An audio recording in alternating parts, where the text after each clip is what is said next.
This video was brought to you by Patreon. Support my activism and gain early access to all my videos for only $1 a month. Watchtower just proved God exists. Jehovah's Witnesses were right all along. Atheists will be ripping their hair out in despair after they watch this video.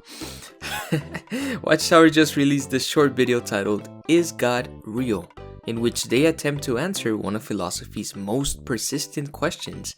Will this video bring out some heavy-hitting evidence towards God's existence? Or will it be the same tired arguments we have heard about 1,000 times before from the creationist community? There's only one way to find out, guys. You know what to do with every ExJW video. Hit that like button and subscribe so YouTube can recommend this video to more people. As always, thank you for your support and enjoy. Now, for 1 second, imagine you are enjoying a beautiful summer morning in your home and suddenly you hear the doorbell. It's a pair of JWs, and as they try to start a conversation about the Bible, you mention to them, I don't really believe in God. That's where the conversation ends, right? Wrong. One of the JWs, looking somewhat amused at encountering an atheist in the wild, offers to show you a video which will surely convince you about the existence of God. At this point, you could close the door and go on with your day, but since you've got a few minutes to spare, you wonder, maybe these Jehovah's Witnesses can provide some fresh arguments for God that I haven't heard before, so you decide to watch.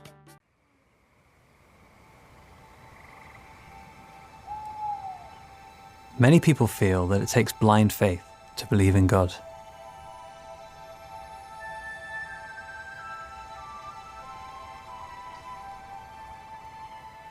They say that they only believe in what they can see.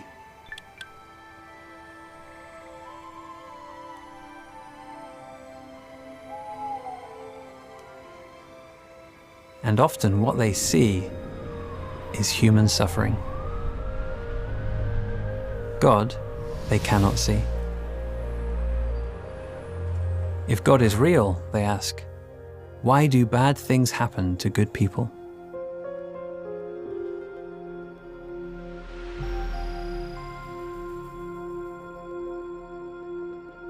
Does believing in God make a person gullible or naive?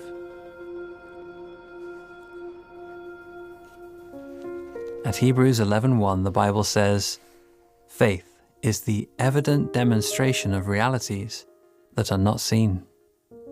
The evident demonstration of God's existence is all around us.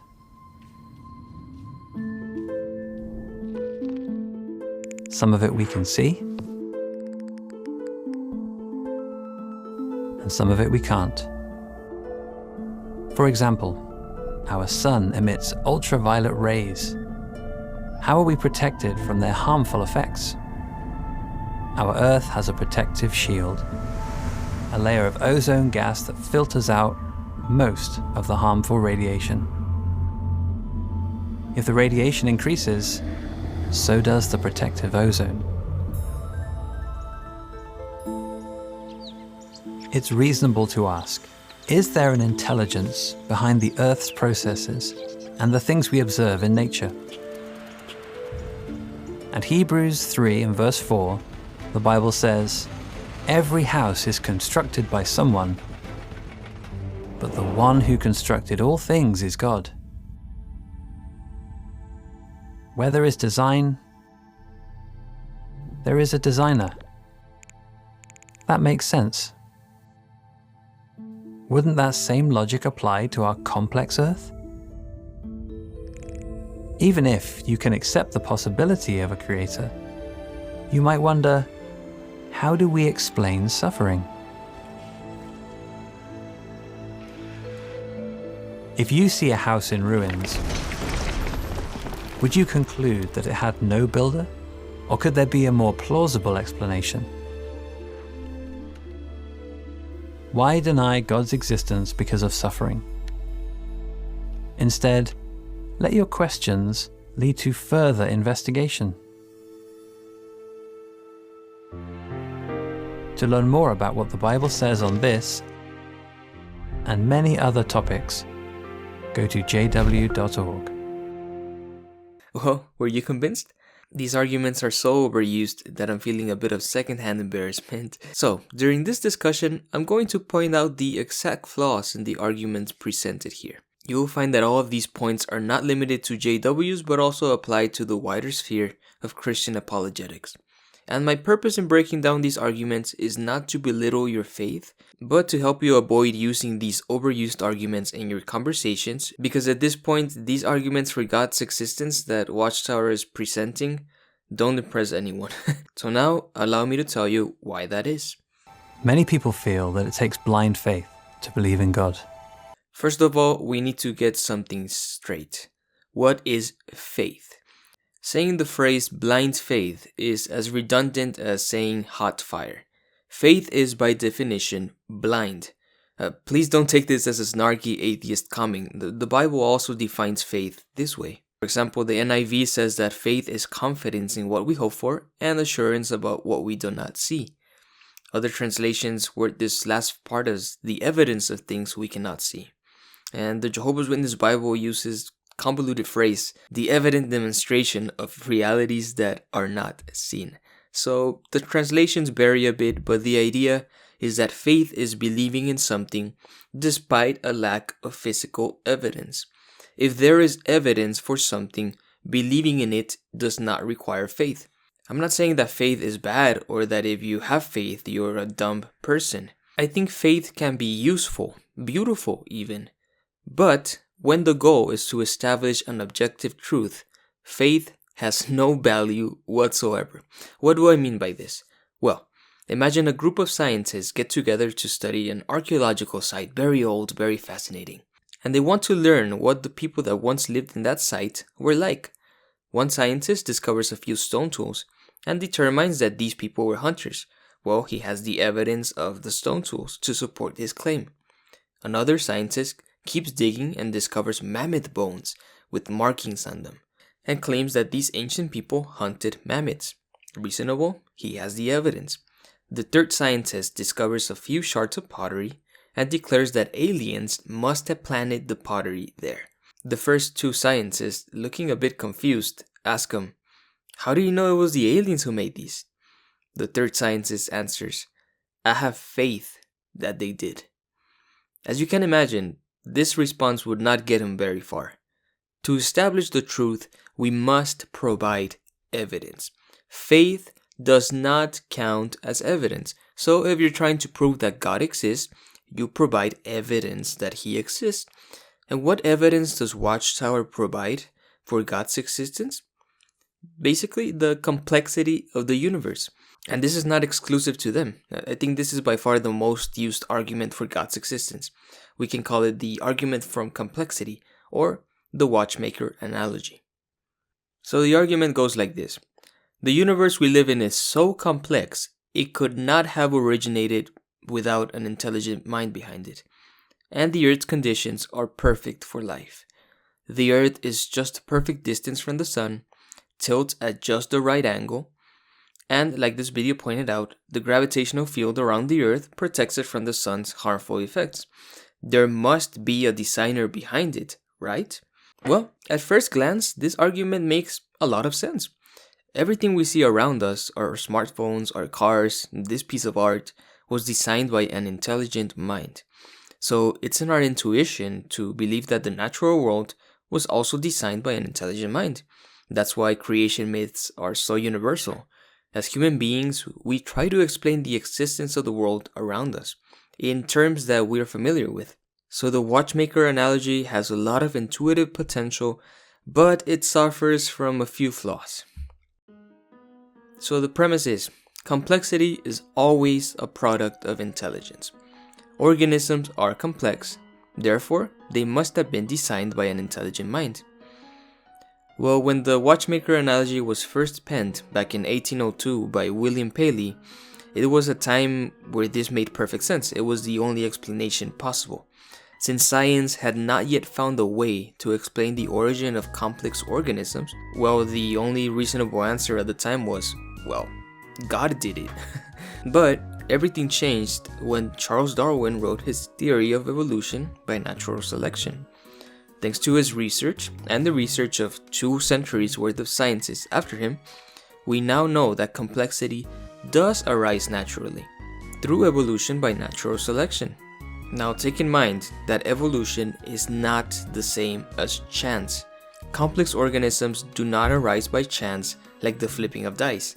Rather, as natural selection happens over thousands of generations, organisms naturally become more complex. I know this is a gross oversimplification, so maybe I could make a video on evolution later. If you're interested, let me know. But the point is, science has made great progress since Darwin died, and now we can explain how life developed throughout the ages. And again, it can all be explained by natural means, without the need of the supernatural. Not everything complex in the natural world had a designer. Now, let's say, just for argument's sake, that we simply ignore the science and accept this premise. If complexity is always a product of intelligence, then who created God? I know it sounds silly, but since if you're saying that complex things always need a designer, then someone must have designed God, since he is infinitely complex. But then, who would design that designer, and the one after that? You see the problem? Let's take it even further.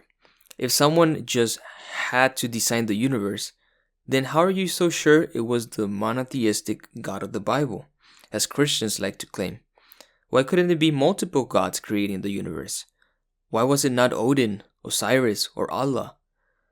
Again, the watchmaker analogy sounds intuitive at first, but it falls apart with a bit of scrutiny. There are still a lot of things we don't know about the universe. The universe is complex and beautiful and shrouded in mystery, but the gaps in our understanding are not evidence for God. The things that were once mysteries ascribed to the spirits are now explained naturally by science. Our ancestors didn't know exactly why the sun rose each morning. They ascribed it to the will of the gods. But now we know exactly what is behind the sunrise. We know the earth revolves around the sun and that we are not the center of the universe. Many theists will also mention that the planet we live in is fine-tuned for life. And it certainly seems that way from our perspective. But saying this has to be 100% the work of a designer doesn't really hold up. So imagine for a moment that you're a small puddle that has formed in the corner of a sidewalk. You might say, this crevice on this sidewalk was made specially for me. But looking from above, we know that the purpose of the sidewalk was not to house the puddle. Water just happened to accumulate in the right spot under the right conditions. Life on Earth developed not because the Earth was tailor-made for life, but because the Earth just happened to have the right conditions for life to arise. In an entire universe devoid of life, are you saying God created the entire cosmos only to populate one tiny rock in an insignificant galaxy with his special creation? That's as silly as a puddle claiming that the sidewalk was designed for him. Even if the right conditions for life arising without a designer are really, really small, this does not mean it couldn't have happened. Low probability does not equal impossibility. And in a universe as huge and old as ours, one might argue that life would have arose at some point in time, no matter what. There are other arguments for God that Watchtower does not cover in this short video, such as the Kalam cosmological argument, the moral argument, the argument from experience, among others. So I'm going to leave some links below for you if you want to make further research on those and also the flaws in those arguments as well. So you might be wondering, Panda, why did you make this video? Was it to make fun of believers? Not at all. Personally, I believe in God. Not in the God of the Bible, but I do believe in a creator. But that's all it is. A belief. When I was a Jehovah's Witness, I would go around trying to convince people to adopt the same beliefs that I had. And I was so sure that I had evidence of God's existence and that any reasonable person would take a look at my evidence and would also have to agree that God exists. But now I see that was not the case. In reality, I had no evidence. All I had was faith. Now, you're certainly free to believe by faith that the beautiful world we live in was designed by someone. That's perfectly fine.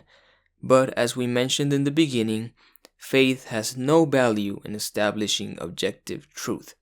Faith is what you have when you believe in something without evidence. The thing is, some religious people love to claim that God exists as an absolute truth, often ridiculing anyone who doesn't find their arguments convincing. But remember, extraordinary claims require extraordinary evidence. And since leaving the Jehovah's Witnesses, I have sincerely not found any convincing evidence for the existence of God. But that's okay. I think there's more beauty in saying, I don't know, instead of claiming to have all the answers when you don't. So no, I don't think this silly video will convince any inquisitive mind to believe in God. If this is the best Watchtower can do, then I don't see this religion making many converts anytime soon. But that's definitely good news. Thank you guys for watching till the end. I know this was very different discussion than the usual banter we have against the governing body, but it's good to change it up a bit every now and then. Please let me know your thoughts in the comments below. I would love to hear from you. Be sure to check me out on Instagram and Patreon. Like the video, all that good stuff. Have yourself a wonderful day, guys, and I'll see you next time.